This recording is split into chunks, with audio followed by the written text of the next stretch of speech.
قم يا حبيب فإن الطريق بعيد وزادنا قليل وقوافل الصالحين قد سارت من بين أيدينا ونحن قد بقينا ህይወትን ስንኖር ብንከተላቸው ስኬትን የሚሰጡን የህይወትን ጥፍጥና በደንብ እንድናጣጥም ያደርጉልናል።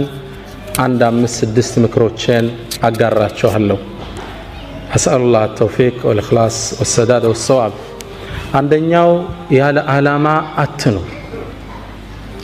عند أبا تتأيكو بهيوتوس تلكو شكم من دنو تبال أبا تسيملسو منالو من نقر على مشكم على حالا في الناس تشكم مينا ساينور هيوت مقفات تلكو شكم هيوتوس قبي نورا አሳክተነው ምናልፍ አንድ ነገር ይኖራል።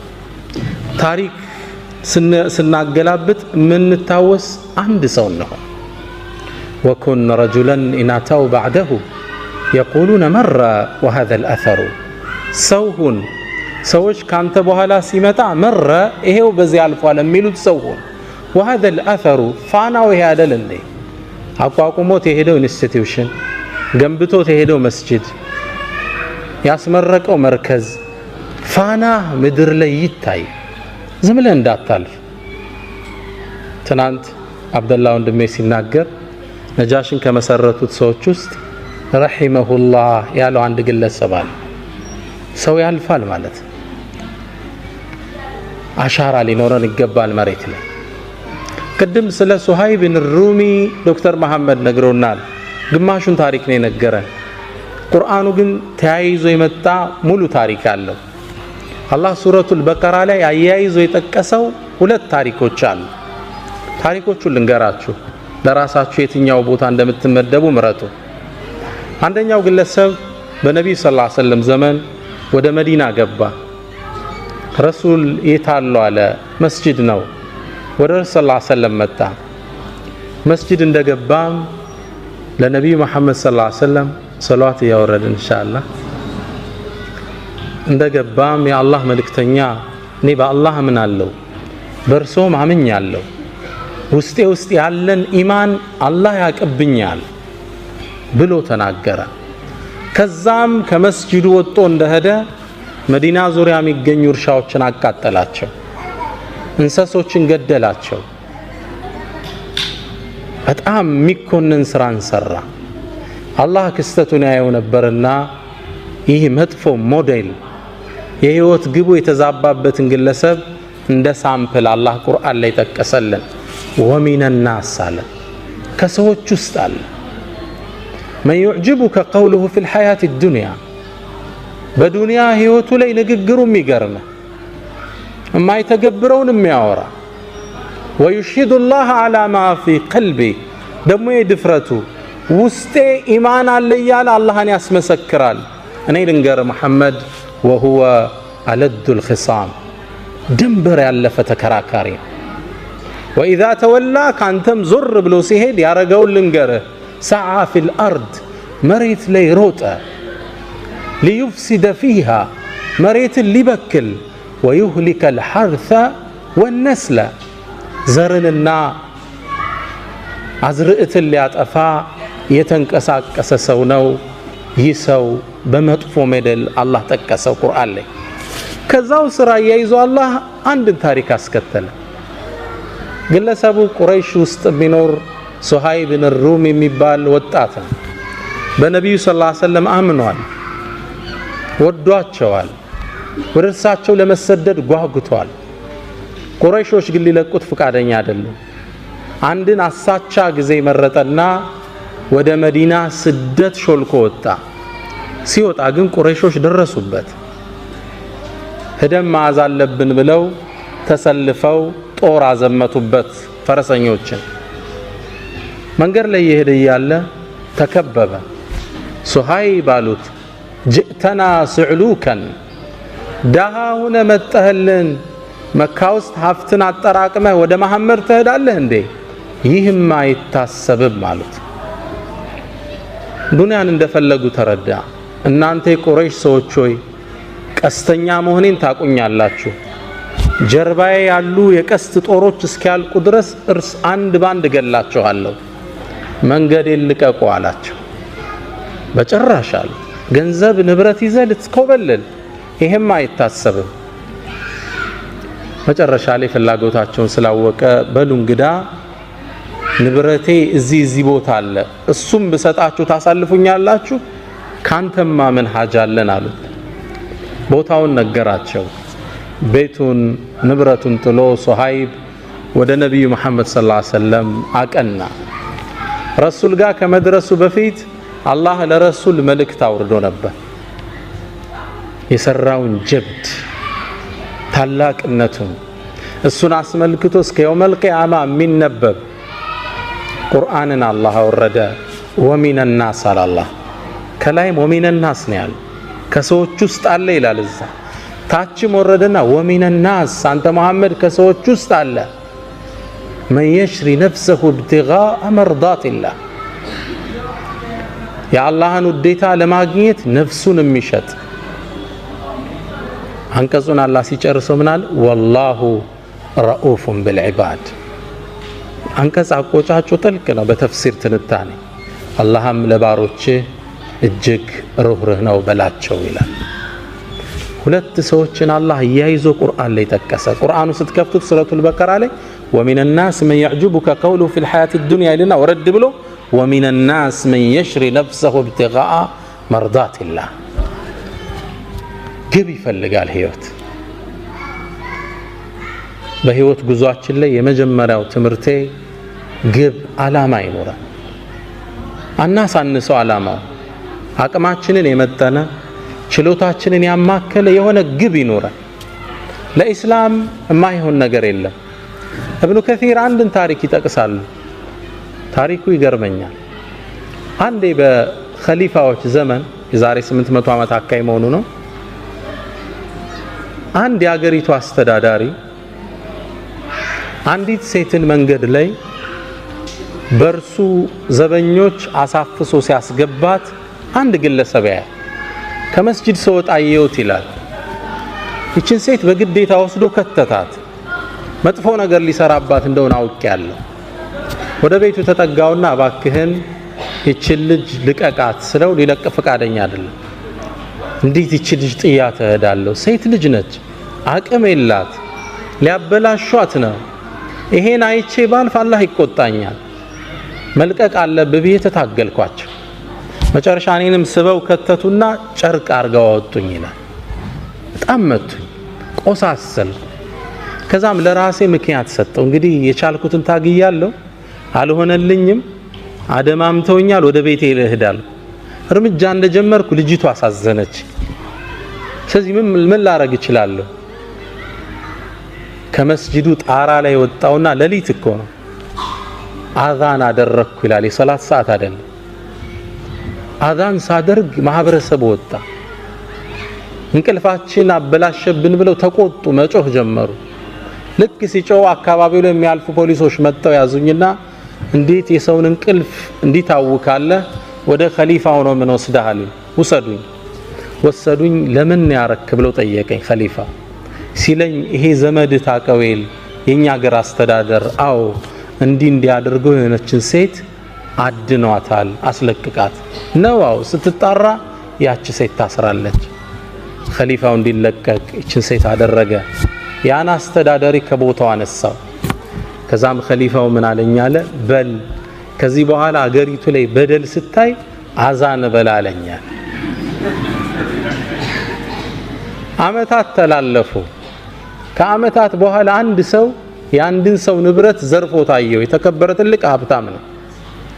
ዘርፎ ታየውና ሄደው ቢጠይቁት ሊሰጥ ፍቃደኛ አይደለም። ሁሉ ሰው ሄደ፣ አልተቻለም። መጨረሻ ላይ ይሄ ሰው ሰማ። ወደዚህ ግለሰብ ሄደና ብሩን ትሰጠዋለህ አትሰጠውም አለ።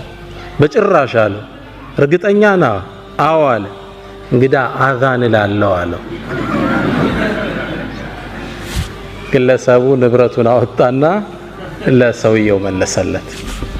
የህይወት ግቡ ምንድነው? እዚህ ሰው አዛን እያለ በደልን ማስወገድ ነው። አናሳንሰው የህይወትን ግብ። ትልቅም ነገር ማለት አይደለም። ብቻ አሻራ ይኖራል ትንሽ ሚና ይኖራል በህይወት መንገዳችን ላይ ዱ ሞስታ ፕላኔራ ብያለሁ በእናንተ ቋንቋ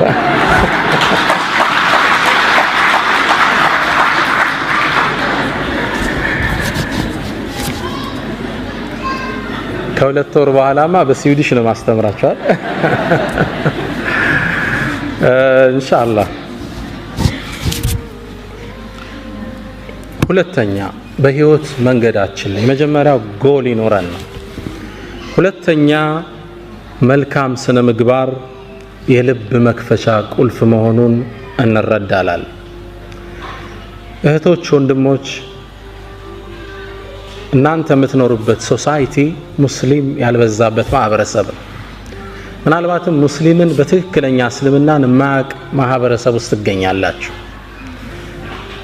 ያ ግለሰብ የሚያውቀው እናንተን እንጂ እስልምናን አይደለም እስልምና ትዝ ሲለው በስራ አብሮት የሚሰራው መሐመድ ወይም ፋጢማን ነው ያ ግለሰብ የሚያስታውሰው ፋጢማ ጋር ሚስቴክ ካየ እስላም ውስጥ ሚስቴክ እንዳለ ያስባል ስለዚህ እናንተ ቫይስ ጋራንት ኦፍ እስላም ናችሁ የኢስላም አምባሳደር ናችሁ አትጠራጠሩ ጥሩ ስነ ምግባር ካዩባችሁ እስላምን ይወዱታል ያነጻችሁን ዲን ይናፍቁታል እናንተ ጋር ጋብ ካዩ እስላምን ነው የሚተቹት ቁርአን የሚያውቁት ይመስላችኋል እንዴ አያውቁትም ከናንተ መሃል አንድ ሰው አስነስቼ የቡድሃን መጽሐፍ የሚያውቃለ ብል የሚመልስልኛል አለ ትርጉሙን አይደለም አይቶት የሚያውቃለ መጽሐፉ አታውቁትም የምታውቁት ቡድሂስቱን ብቻ ግለሰብ ግልጽ ነው የምታውቁት ግለሰቡን ነው ጥሩ ከሆነ እነዚህ ቡድሃዎች ግን ጥሩ ሰዎች ናቸው ትላለ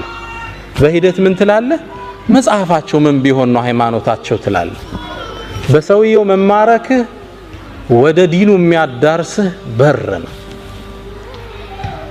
እናንተ ፕሮግራም ተሰጥቷችሁ አርፍዳችሁ ስተዱ እነዚህ ሙስሊሞች ፕሮግራም አይጠብቁም ነው የሚል እምነቱን ነው ባንድ የሚያወግዝ እናንተ ሀገር መጥቶ ስኮላርሺፕ ስለተማረ እዚሁ አውሮፓ ውስጥ አንድ ሱዳናዊ የጻፋት መጣጥፍ ልቤን ነካችኝ ግለሰቡ ርዕሱ ላይ ምን ይላል ሌባ ነኝ እንዴ ይላል ርዕሱ ሌባ ነኝ እንዴ ምን ገጥሞት ይሆን በመኖርበት ትምህርት ቤት ውስጥ ይላል ከትምህርት ቤቱ በሚሰጠን ብር እየወጣን እቃ የምንገዛበት አንድ ሱፐርማርኬት ነበር እዛ ሱፐርማርኬት ውስጥ ወጥቼ እቃ ገዝቼ ገባለሁ ሁሌም ከዛ አንዴ ስወጣ ሁሌም የምገዛው አንድ የምግብ አይነት አለ ሁሌም የምገዛው $20 ነው ያነቃ ከዛ አንዴ ግን ከጎኑ $25 የሚል ተመሳሳይ እቃ አገኘው ከዛ በጣም ገረመኝና ለሱቁ ባለቤት ምን አልኳት ይሄ እኮ ተመሳሳይ እቃ ነው አልኳት አዎ አለችኝ ታዲያ ለምን የተለያየ ዋጋ ሰጠሽው ዋው መሰጠት አለበት አለች ለምን ይሄኛው ድሮ የገዛ ነው አሁን ግን ስናስገባ ዋጋ ጨምሯል ስለዚህ ድሮ የገባው በ20 ብር ነው ያሁኑ ደግሞ በ25 ብር ነው አለችኝ በእኛ በነጋዴ ቋንቋ አይሄድምና ታዲያ ለምን ዋጋው ስለጨመረ ሁለቱን 25 ማታረጋቸው አልኳት ሎጂካል ነው አይደል እሷ ጠጋለችና ወደ ጆሮዬ ሌባ ነህ እንዴ አለችኝ ግለሰቡ ጽሁፉን ሲጨርስ ሌባ ነኝ እንዴ ይላል ሲጨርስ የአኽላቅ የሰዎችን ልብ የምንከፍትበት ቁልፍ ነው እቺ ሰው አሁን ምን አይነት ስብዕና ቢኖራት ነው ትላለች 5 ብር መጨመር ትችላለች እርግጥም አዲስ የወረደው ምርት 5 ብር ጨምሯል አኽላቅ አደራችሁን ስፔሻሊ እናንተ ዘንድ ትህትና ይፈልጋል ለቀጠሩ ታማኝ መሆን ይፈልጋል እውነተኝነት ይፈልጋል አገር ቢያስወጣ ስነ ምግባር ወደ ሰዎች ልብ የምንሄድበት መንገድ ነው አደራችሁን እኔ እዚህ ዩሮፕ ውስጥ ማየው ፓርቲ ገርመኛል ሳነብም ስከታተልም ደስ የሚል ኢስላሚክ ማነርስ በዘመናዊ መልኩ ተቀርጸው እናያቸዋል እና እናንተ ደግሞ የሙስሊም አምባሳደር ናችሁ በስነ ምግባር ጉድለት የምንፈጥረው ሰዎች ላይ የባህሪ መናወጥ ብዙ ሊያስከፍል ይችላል። አንተ አንድ ሰው የሥራ ባልደረባ ነው፣ አበሳጭታ አስቆጥተው ብትድ ያ ሰው ቀኑን ሁሉ ታውኮ ቢሁል አላህ ዘንድ አንተ ወንጀሉን ትጋራለህ። አንድ ጸሐፍት ምን ይላል መሰላችሁ? ድመቷን ማን መታት ይላል። ማን እንደመታት አብራችሁን ይፈልጉ። አንድ ትልቅ መስሪያ ቤት ላይ የሚሰራ የቤት አስተዳዳሪ ለስራ ይገባል። ሲገባ የድርጅቱ ዋና ኃላፊ ተቆጥቶ ነበር። በዛን ቀን ባህሪው ጥሩ አልነበረም። ልክ ስራ እንደገባ ያንን ግለሰብ ወረፈው፣ በጣም ሰደበው፣ አበሳጨው። በጣም ተቆጥቶ አእምሮ እንደጋለ ወደ ቤቱ ነዳ፣ ድራይቭ አረገ። ቤት ሲደርስ በሩ ጋር ማን ጠበቀችው? ሚስቱ ጠበቀችው። ከዛ የተቀበለው ሙቀት አዘነበባት። እህቶች አላህ ያስችላችሁ። ያው ባሎች ሲቆጡ እናንተ ላይ ነው አርም ያሳርፉት። ሚስትን እሱም ሰደባት። ተራ ነገር ነው የምታወራው። ተቆጣት፣ አበሳጫት። እንዴ ምንድን ሆኜ ነው የምትለኝ? ምን አረኩ? መለሰችለት። ያናገራት ፈቃደኛ ጥላት ገባ። ተበሳጨች እሷ። ትንሽ እርምጃ እንደሄደች ከኋላ ልጇ ይጎታታል። ማማ ምንድነው? ቸኮሌት ግጅልኝ፣ ዞር በልፊቴ በጥፊ። እሷም ከባሏ የተቀበለችውን ማን ላይ ጣለችው? ልጇ ላይ ጣለችው። ልጅ ደግሞ እጁ ላይ ለካ ትንሽ ብስኩት ይዞ ነበር። ከስር ድመት መጣ፣ አንጋጣ ስጠኝ ትለዋለች። ቤቢ ደግሞ ተበሳጭቶ ነበርና በካልቾ ጥጋ ደረሰ። ድመቷን ማን መታት? ማን ነው የመታት ድመቷን? ማን? መሐመድ። የመጀመሪያ አበሳጨው የካምፓኒው ማናጀር። ትስማማላችሁ? የስ ማሙሽ አይደለም የመታት። ቤተሰቡ የተቀባበለው መጀመሪያ የተለቀቀበትን ሰዓት ነው። አንተ አንድ ሰው ላይ የምትፈጥረው መናወጥ፣ የስነ ምግባር ጉድለትህ ብዙም ፋሚሊ ሊያዛባ ይችላል። ስነ ምግባር ወደ ሰዎች ልብ የምንሄድበት ምንድነው? መክፈቻ ቁልፍ ነው። በህይወት ጉዟችን ላይ ጥሩ ስነ ምግባር ይኑረን። ሁለተኛው ምክሬ እሱ ነው። ሶስተኛው በህይወት መንገድ ላይ ለሰዎች ቅን ሐሳብ ይሁን። ደግነት ለራስ ነው፣ መጥፎነት በራስ ላይ ነው። አላህ ቁርአን ላይ አንድን አዋጅ ይናገራል። ኢና አህሰንቱም፣ መልካም ብትሰሩ አህሰንቱም ሊአንፉሲኩም፣ ለራሳችሁ ነው፣ ውጤቱ ወደ እናንተ ነው የሚመለሰው። ወኢን አሳእቱም፣ መጥፎ ብትሰሩ ፈላሃ፣ በነፍሶቻችሁ ላይ። ደግነት የህይወት መርሃችን ይሁን። በህይወት ጉዟችን ላይ ኢንሻአላህ ደግ እንሰብ፣ ለሰዎች መልካምን ለማድረግ እንሰብ። ደግነት ነፃነት አለ። ፈላስፋዎች ሁሉ ዓለም ላይ ያለፉ ፈላስፋዎች ፊሎሶፈርስ በሁሉም ሐሳብ ላይ ተለያይተዋል። ስለ አላህ እንኳን ተለያይተዋል። የነ ኒቼን መጽሐፍ ብታነብ ጋድ ኢዝ ዴድ የሚለውን ሐሳባቸው መፋለስ ታየዋል። በአንድ ሐሳብ ላይ ግን ተስማምተዋል። እርካታ የሚገኘው ከመስጠት እንጂ ከመቀበል አይደለም። እንዲህ ብዙ ብር ስታገኝ ይመስላል እርካታ የምታገኝ፣ ከመስጠት ነው ሃፒነስ ያለ። ደግ በህይወት ጉዟችን ላይ ደግ ሰው ነው። ለሰው ቅን እንሰብ። የሥራ ቫካንሲ አየህ፣ ስራ ላይ እንትና እኮ ስራ የለውም፣ ደውለህ ጥራው። እህቴ የሆነ ጥሩ ሰው አየሽ፣ እገሌ እኮ ለእንትና እንዲህ ሊሆናት ይችላል። ቅን ማሰብ ለሰው። ለሁለቱም የቁርአን አንቀጾች ሁለት ምሳሌ ልስጣችሁ። ኢና አህሰንቱም ሊአንፉሲኩም፣ ደግነት ለራስ ነው። ዶክተር ራቲብ ነቡልሲ ያወሩት ታሪክ ነው። እርሳቸው ስላወሩት ነው እኔም ታሪኩን ምደግመው። አንዴ ይላሉ አንድ የመስጂድ ኢማም ኸጢብ አሰጋጅ ናቸው፣ ትልቅ ዓሊም ናቸው። በህልማቸው አንድ የሚገርማቸውን ህልም አዩ።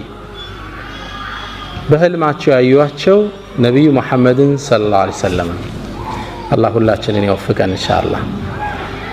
ነብዩ መሐመድ ሰለላሁ ዐለይሂ ወሰለም ሐዲስ ላይ እንደሚሉት መን ረአኒ ፈቀድ ረአኒ ፈኢነ ሸይጣነ ላ የተመሰሉ ቢ፣ እኔን ያየኝ አይቶኛል፣ ሸይጣን በእኔ መመሰል አይችልምና ይላሉ። አላህ እርሳቸውን ከሚያዩት አላህ ያድርገን። በህልም ይህ የመስጂድ ኢማም አዩአቸው። ነብዩ መሐመድ ሰለላሁ ዐለይሂ ወሰለም አንድን ኃላፊነት ለግለሰቡ ሰጡት። ከመስጂዱ ጥግ የሚኖር እገሌ ገሌ የሚባል ሰው አለ፣ ሂድና በጠዋት ቤቱ ፈበሽርሁ አነሁ ጃሪ ፊል ጀና፣ ጀነት ውስጥ ጎረቤቴ እንደሆነ ንገረው። ከባድ ብስራት ነው አይደል? ኢማሙ ከእንቅልፍ ነቁ። ይህም ብስራት እሳቸውም ዓመታት ያሰገዱት አላገኙት። ስንት ሰው ያስተማሩ የነቢዩ ጓደኝት በጀነት ጓደኛ ማን ይሆን ግለሰቡ? ወደ ቤቱ አቀኑ። ቤቱን ሲያንኳኩት መስጂድ ላይ በርቀት የሚያውቁት አንድ ግለሰብ። በጣም ተገረሙ። እኔ አንድን ነገር ልነግርህ ነው የመጣው አሉት። ምን ብትሰራ ነው? ረሱል ሰለላሁ ዐለይሂ ወሰለም በጀነት ጎረቤታቸው እንደሆንክ እንድነግርህ ላኩኝ። ምን የሰራኸው ኸይር ስራ አለ አሉት። ግለሰቡ ምን አለ? ምን ኸይር ስራ አለኝ ብላችሁ ነው? ምንም የለኝም በጭራሽ። አንተና አላህ የምታውቁት ትልቅ ምስጢር አለ፣ በአላህ የሆነብህ ንገረኝ አሉት። ግለሰቡም ሼህ ያው ሀያ ያዘው። ከጠቀመውት አንዲት ስራ አለችኝ፣ እሷን ላጫውታችሁ ንገረኝ አሉት። አንዲት እንግዲህ ሲኖር ለጋብቻ ወሰነና አንዲትን ወጣት ለጋብቻ አጫዋት ይላል። ሳገባት ንጹህ ሴት ናት ብዬ ነው። ነገር ግን ማላቀው ታሪክ ነበራት ልጅቱ። ባገባዋት በ4 ወር ውስጥ ልጅቱ አጋጣሚ እርጉዝ ነች። ያረገዘችው ከሌላ ነው። አላህ ይጠብቃችሁ ኢንሻአላህ። ግን ትዳር መስርታለች። በጣም ምጥ መጣኛለች። የት ነው ያረገሽው? በጣም ፈራች፣ አለቀሰች፣ ተጸጸተች፣ አፉ በለኛለች። ግን ተበሳጭቻለሁ። መጨረሻ ላይ ራሴን 2 አማራጭ ላይ ያገኘሁት። አንድ እቺ በዝሙት ያረገዘች በጣም ማትረባ ተራ ሴት ብዬ ለቤተሰቦቿ መልሼ አካባቢው አይን ላፈር እንዲላት ማድረግ አንድ አማራጭ። ሁለተኛ ደግሞ ተሳስታ ነው እቺ ልጅ ወጣት ነች። እዚህ በህይወት የሆነ አጋጣሚ ተሳስታለች፣ ተጸጽታበትም አለች። ለተውበት ልገዛት 2 አማራጭ ራሴን አገኘሁት። ነፍስያዬን ተጫንኩና ወደ ተውበት በመራት ይሻላታል ህይወቷን ከማበላሸው ብዬ ወሰንኩ። ግን ልጅ ሊወለድ ነው።